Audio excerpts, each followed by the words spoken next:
surtout le début, au tout début, où Ça j'ai fait ça, lancé le reggae thérapie. On a commencé avec Lila Eke en 2022.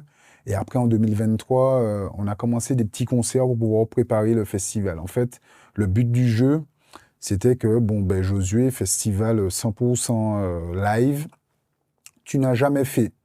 Donc, tu vas pas.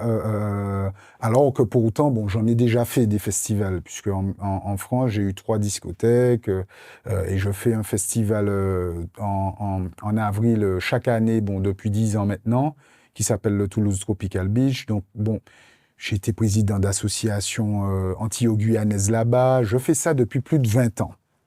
Mais le fait que ça soit du reggae qui me passionne, plus que ça soit du live, parce que, en fait, tu peux pas faire du reggae comme ça, tu peux le faire en track show, son système, donc, mais pour que ça ait l'ampleur que ça doit avoir, il faut que ça soit du live, forcément. Ok. Donc, tout ça a fait que j'ai fait quelques petits essais, on va dire, de moyenne envergure. Donc, d'abord en 2023, j'en ai fait 2 où j'ai fait venir Jamison, Elaine. D'ailleurs, la petite histoire de Elaine, c'est que c'est la première artiste reggae que j'ai fait venir en Europe, à Toulouse, et je suis le premier promoteur qui l'a fait se déplacer Sur les îles.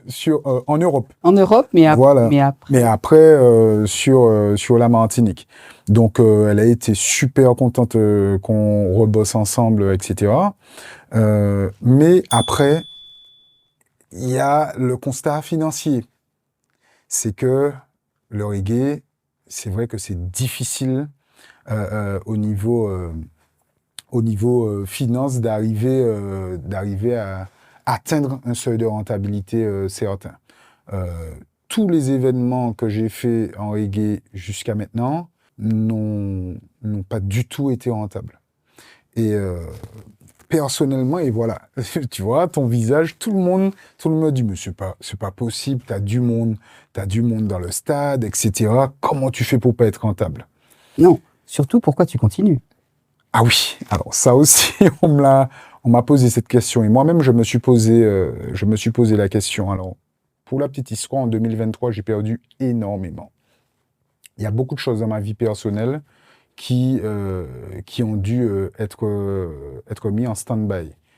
Heureusement que j'ai la femme que j'ai Eh bien, vous, et qui me fait confiance et qui croit en moi et qui croit aussi au projet, qui fait que on est toujours ensemble aujourd'hui et que je continue quand même ma vie.